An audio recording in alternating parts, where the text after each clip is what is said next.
Who really killed King Saul? This question has puzzled Bible enthusiasts for centuries. The mystery surrounding the death of this biblical king has sparked debates and discussions, fueled by the alleged discrepancies in the biblical accounts of his demise.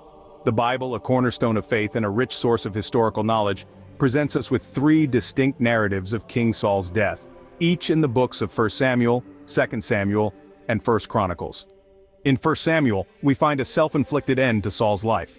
Conversely, in 2 Samuel, an opportunistic Amalekite claims to have delivered the fatal blow to the wounded king.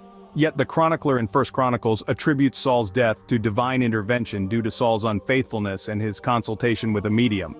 These diverse accounts, each with its own unique perspective, contribute to the enigma of King Saul's death. So we have three different accounts of the same event. But what do these differences tell us? Let's delve deeper. In the first account, in 1 Samuel, King Saul falls on his own sword, but in 2 Samuel, a young Amalekite claims to have killed him. Now let's dive deep into these accounts and see what they reveal. First, Samuel portrays a tragic end to King Saul's reign. He is seriously wounded in battle, and in an act of desperation, he falls on his own sword. This act is depicted as the final curtain call in Saul's dramatic life story. However, the account in 2 Samuel introduces a twist to the narrative. A young Amalekite arrives on the scene claiming the responsibility for the king's death. He presents Saul's crown and armlet to David, saying that he ended the king's life at Saul's own request. But why would this young man claim to have killed the king? It's plausible that he concocted this tale to gain favor with David, Saul's successor. After all, David was an enemy of Saul, and the Amalekite might have hoped to curry favor with the new king by presenting himself as the one who eliminated the old one. Adding another layer to this complex narrative is the phrase "struck down," found in 2 Samuel 21:12. While it's easy to interpret this as a death blow, it could also mean that Saul was seriously injured.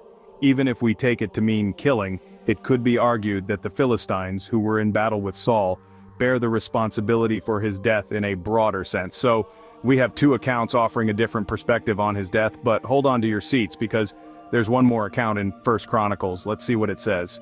In 1 Chronicles, we find a different perspective. Here, King Saul's death is attributed to God, as Saul was unfaithful and consulted a medium. This raises the intriguing concept of divine providence.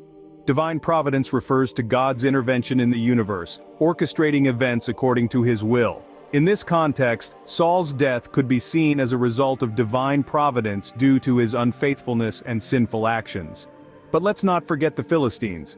While the Amalekites' account may have been a lie, the Philistines were indeed in battle with Saul. In a general sense, they could be considered responsible for Saul's death, as they were the ones who engaged him in the fatal combat.